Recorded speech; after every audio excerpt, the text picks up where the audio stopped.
Great. Okay, let's get started. So what I was hoping to do today was show you some of the ways that we've seen users of Zeetings use Q&A sessions really effectively. And not just Q&A sessions in Zeetings, but all the different ways you can leverage the different tools within Zeetings to run an effective Q&A. We've really seen some creative use cases, and they've even surprised us. So we'd love to sort of share what other people have come up with. I'd also love to share some best practices that we recommend when you do run a Q&A.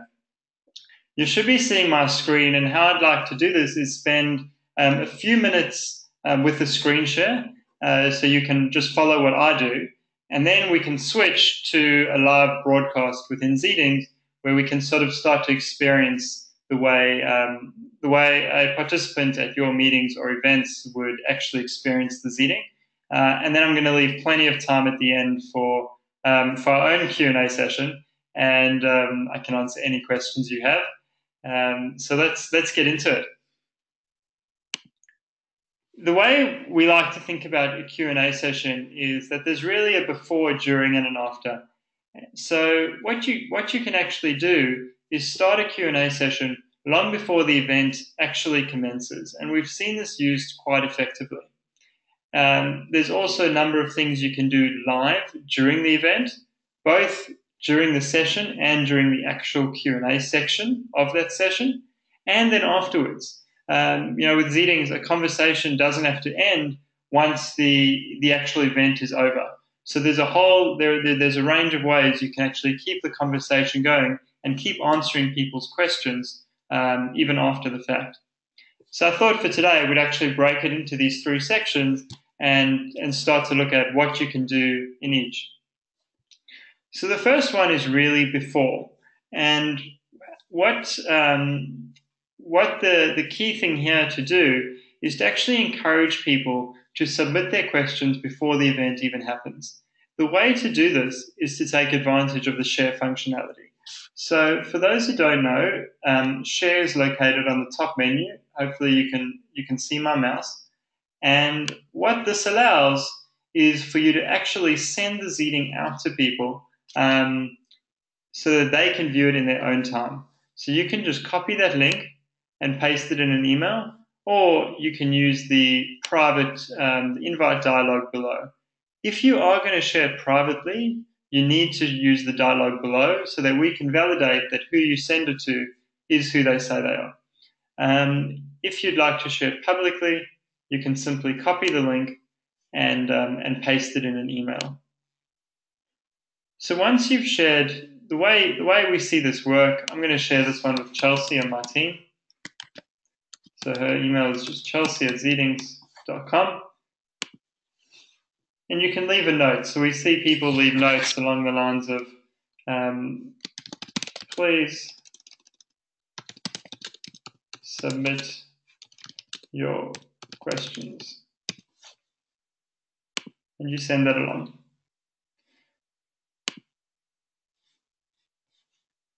Now, while that's effective, is what it means is people can start thinking about your event and thinking about the types of questions they want answered during the event. Now, this is great because when you actually get to the event, you've already got a bank of questions.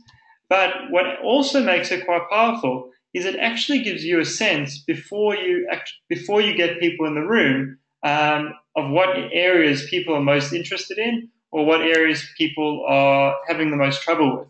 So you can actually use the collection of questions before your event to start identifying what are the key areas that you should actually address. So it's a great way of not only collecting questions to answer, but also having a sense of which direction the event should take. Now, when people receive that link, they're going to drop into a Zeeting like this, and the area that they need to submit their questions in is activity. So I think everyone on this call is familiar with activity, but this is the area where people can submit questions and go, I'd like to know you think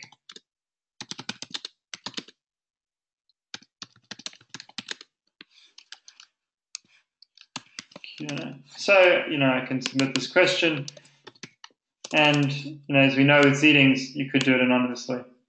Now, that's important because what we often find is, the anonymity of the activity feed actually makes people ask the types of questions they really want answered, and removes any pretense. Now, what you can also do is encourage people to like each other's questions, and that allows you to rank which ones you should address first or which areas are most important. The other thing, which we've seen quite effectively, is that you can reply to questions. So what you may find is that you receive a bunch of questions before the event or before your meeting that you can actually just address straight away. And that means that it's time saved during the event. It also means that everyone else gets to see that answer. And what we often find is there's two categories here of questions. So the first is just logistical questions. People often use this as an area to ask what time they should start, when they should be there, who else is attending, what they should do to prepare. And this is a great way of sharing that type of information before the fact. And then the other is obviously questions directly related to the materials you're going to present. And sometimes it is actually quite helpful to just answer people's questions before, so that they come in either with a sense of context or without the sort of burning question hanging over their head that they have to wait till the end. So particularly when it's going to actually help them understand the content you deliver, it's a good idea to answer the question before. Now, what I did want to show you was a way of actually encouraging people to go into the Zeeting beforehand and ask their questions. So one thing you can do is obviously put a slide similar to this one on the right that just says, ask your questions in activity. There are two other things that are quite effective though. The first is you can, in addition to adding a slide, you can actually add a Q&A session. And I'm going to show you how this works both before and during a Zeeting. So the Q&A session, I'm going to say, ask me your questions. Right. Now what you can do is you can actually put this Q&A session, so it's down here. I'm going to move it into position 1. And what this will mean is that when people join your Zeeting before your event via the link that you sent to them, so I hope that all made sense. So they join the Zeeting via the link.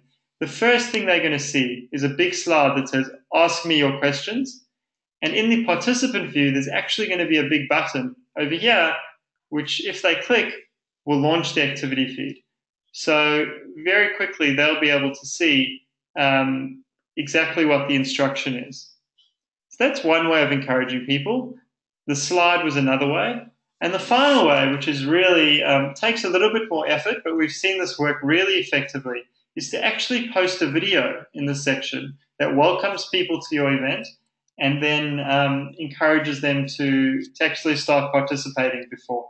So what I'll do in the activity feed is, this was one video that we saw being used. So I'm going to post this for you in activity. And then once I share the Zeeting with everyone that attends, you'll be able to take a look at the video and see how this company did it. So I'll post that there so you can reference it later. So that's really before. And as I said, it's a great way of starting to get a conversation going, a great way of, knocking any questions on the head with respect to logistics. And then finally, it's a great way of actually understanding what areas people most want addressed. So this is the before. We've also seen how to set up a Q&A session, which we're going to get to during the during section. But what I'd like to do now is get you to switch out of the live screen share on GoToWebinar and actually move to a Zeeting broadcast.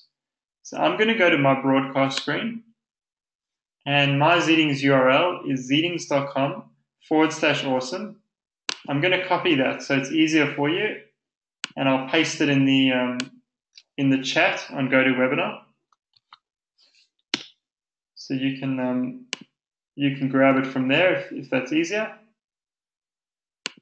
Put it in chat here as well. Some of these tools aren't quite as intuitive as Zeetings.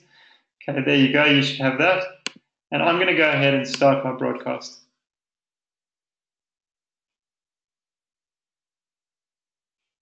Okay, I'm now on air, so you should be able to join. I can see someone is already online. I'll give another 30 seconds for the rest of you.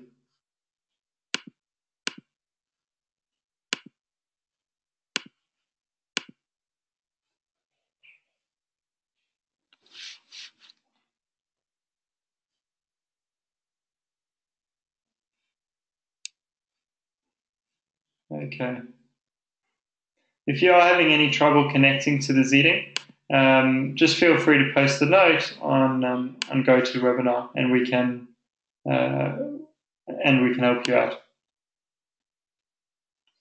Okay, so we're now in the Zeeting, and what I wanted to show you was running a Q&A session in a few different ways when you're actually live at the event. So the first way is actually pretty straightforward, and that is to use the Q&A session tool that Zeetings provides. So as you can see, the one we just created is on the screen. And how this works, for those who don't know, is when this Q&A session slide is live, I can actually go and pick any post from the activity feed and display it in the Q&A session. So this was that question that I created a few minutes ago, and it will display live in the Q&A session in real time. Now, what's good about this is that it allows everyone in the audience to know exactly which question you're addressing when you're addressing it. So it's a good way of keeping everyone focused. The other thing which we found people really like is that they're no longer part of the audience. They're now actually part of the experience. So by putting their question, up in lights on the big screen at the front of the room, they now feel like they're actually, part of the experience, and it drives buy-in across that audience. So it's a really nice way of, getting people involved. Similar to before, something you can do is also sort the activity feed by most recent or by most likes. So during Q&A sessions, something that we encourage is that presenters or moderators actually ask people to go in and like the questions of others. This crowdsourcing of interest actually allows you to, firstly, get people involved who may not have a question themselves, but secondly, actually identify which questions are most important. So you can sort the list by most likes and then pick off the ones at the top. An effective use case or case study we've seen of this recently was a bank in Australia, and they actually brought together 1,500 members of staff. And what they did is they allowed those staff members to submit their questions via Zeetings. They then sorted the entire list of questions. There were hundreds of questions by most likes.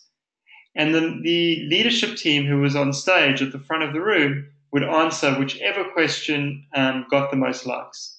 So what really worked in that scenario is that it introduced a new level of transparency to attendees, and really it created this sort of democratic feel where people all felt that the most important questions, as determined by the group collectively, were the ones that would get answered. So, rather than cases where the person who's the loudest or the person who may be on the communications team and has a question that's easy gets asked, instead, whatever question the crowd most wanted answered, that was the one that got answered first.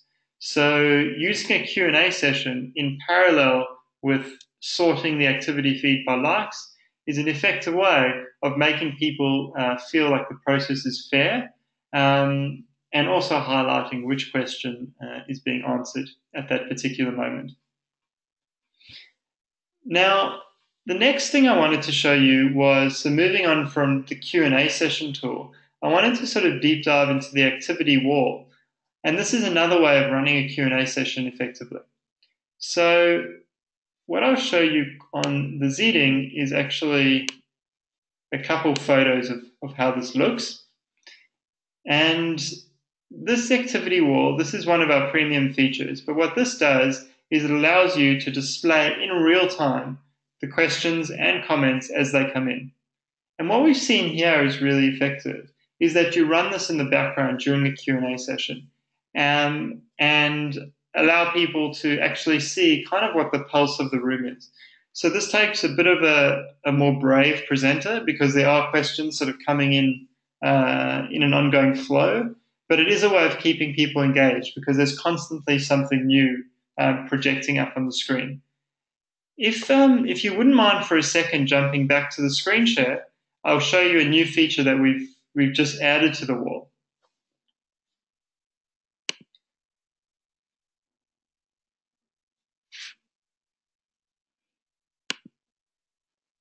Okay, and I've just jumped into the screen share. It looks like it might be a bit slow, so hopefully that's sped up.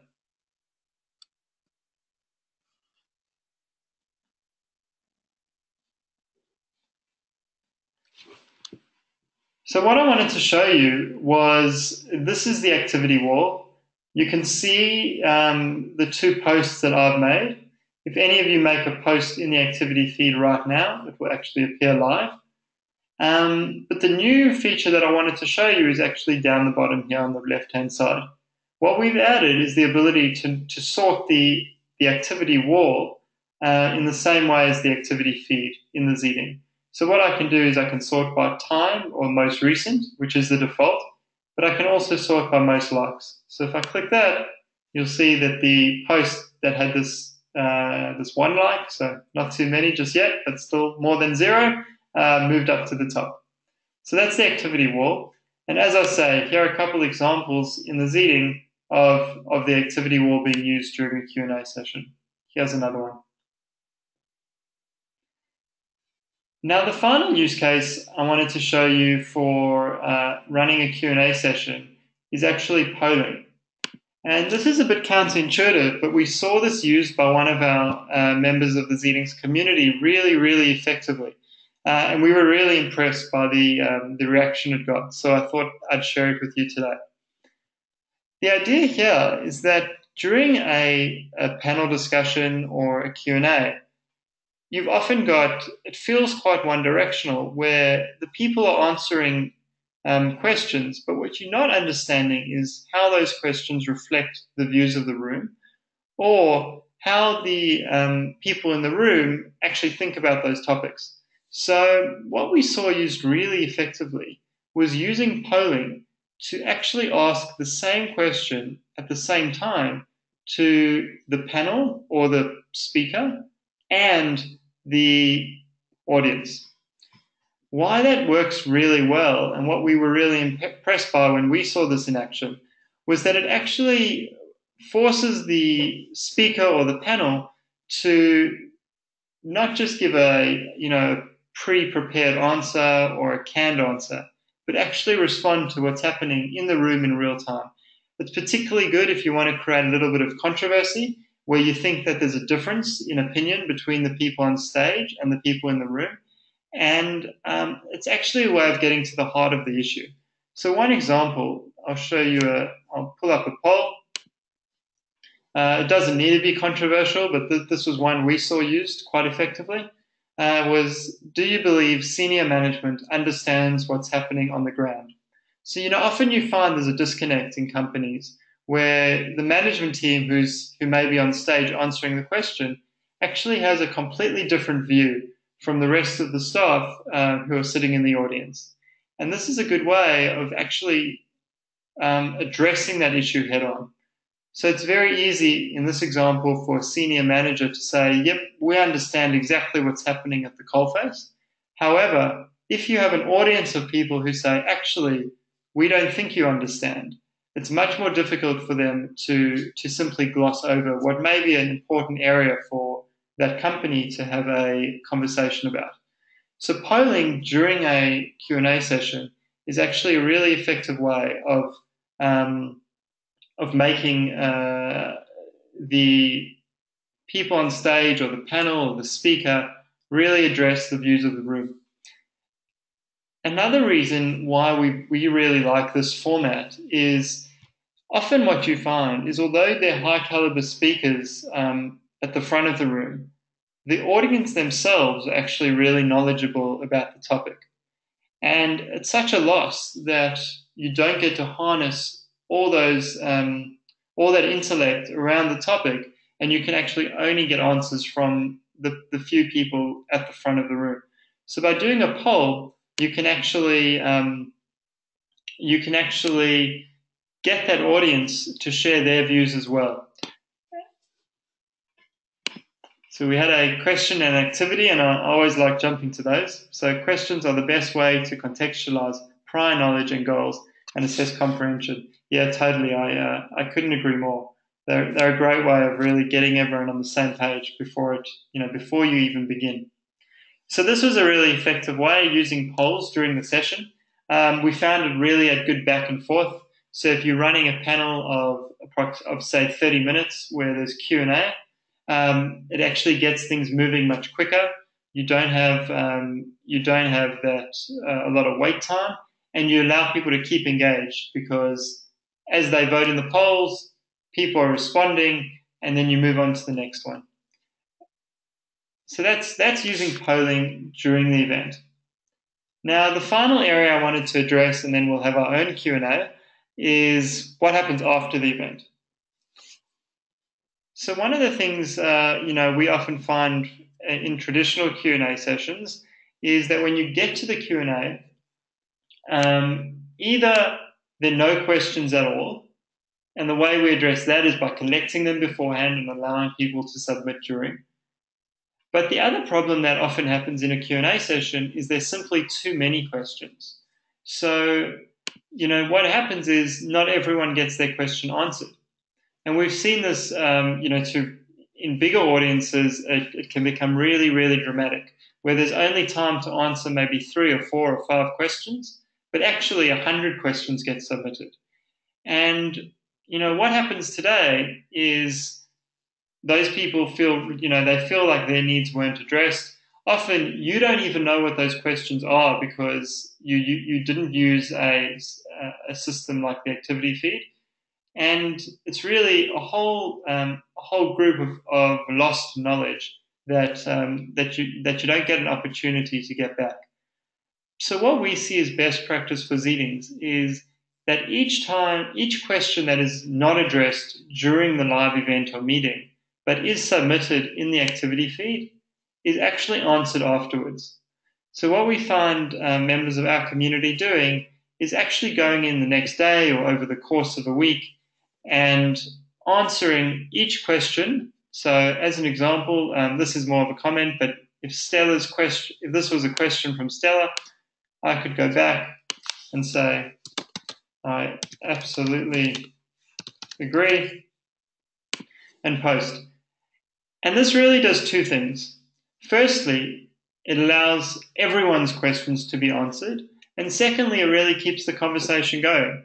So Stella will get notified that I have responded to her question, and she can actually come in and give a response to me. So it allows a discussion that started at a live event to actually continue post-event.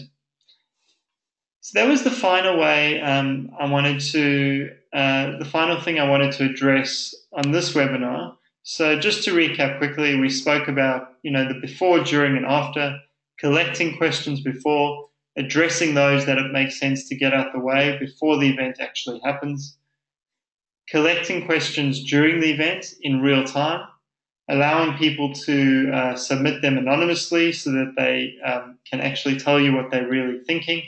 Also using the like feature to sort the questions by what's most important or what the crowd most wants answered. And finally, during the event, using polls as a way to get the audience involved in a Q&A session. And then the final thing we looked at was the after. And this is all about addressing all those questions that you didn't have time to get to, and also about keeping a conversation going post-event. So that's the before, during, and after. And now I think it's fitting that we have our own Q&A session. So if there are any questions, please feel free to submit them in the activity feed. Otherwise, we'll wrap up. But thank you for joining us. And I will check both the activity feed and the GoToWebinar chat if anyone has questions there.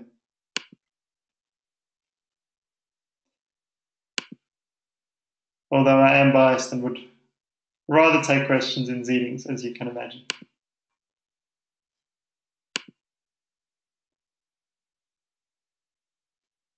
Okay, so that's a really great question. What are some other ways to create controversy with Q&A or the activity feed?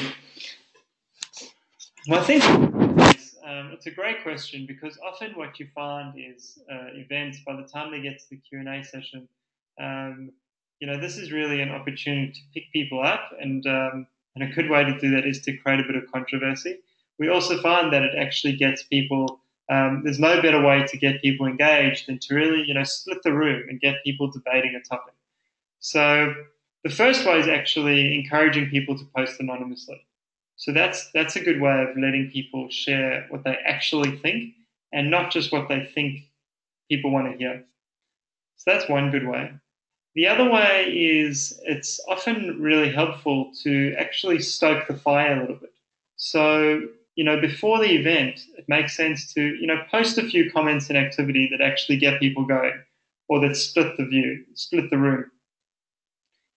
Another thing is, when you ask a poll question during a Q&A session, make sure the questions don't have an obvious answer. So what you want to look for is really an issue where there are two sides to it. So the poll question is a way of leading people into that issue. And then what you should encourage is that people in the audience actually share their view and activity about that question. So instead of the person on stage simply giving their view, actually get a debate going directly in the activity feed. I think that creating a controversy piece often comes down to the particular topic that you are addressing. And, part of doing it is really seeing what are the areas of potential tension on that topic. It's a great question. And, we think people shouldn't shy away from it. Bringing people together at an event or at a meeting is a whole lot of effort. And it's often what you actually want is people to experience something that's unexpected. So I'd say don't shy away from creating a bit of controversy, rather actually encourage it, because that's the kind of thing people don't have when they're not together. When they are together, it's a really good opportunity to debate something and bring controversial topics to a head. It's a good opportunity to do that.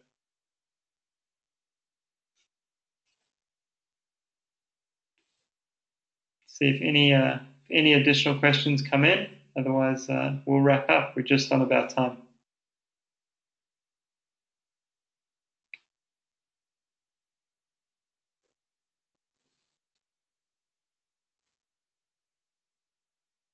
Okay, well, as I said, everyone who joined this seating, looks like we got one more.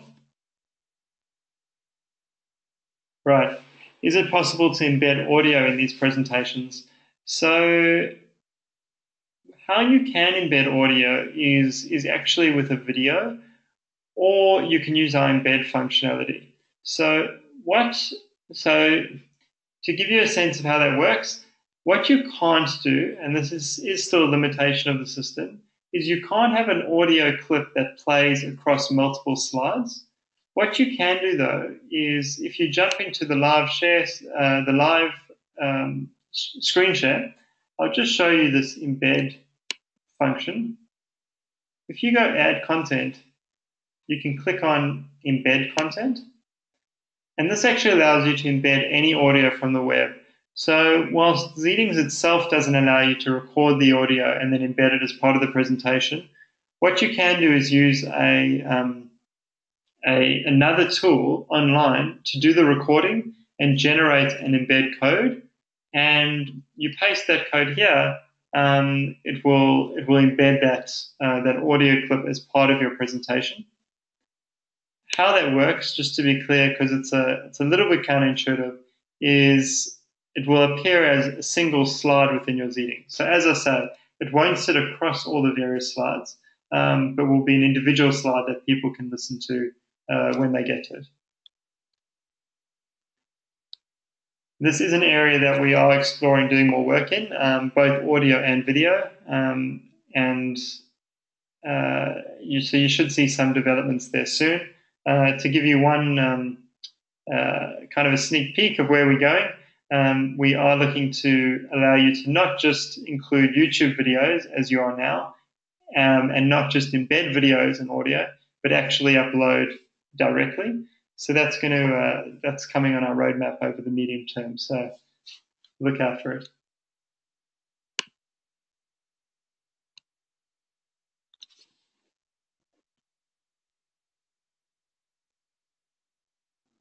Okay, it looks like there aren't any more questions.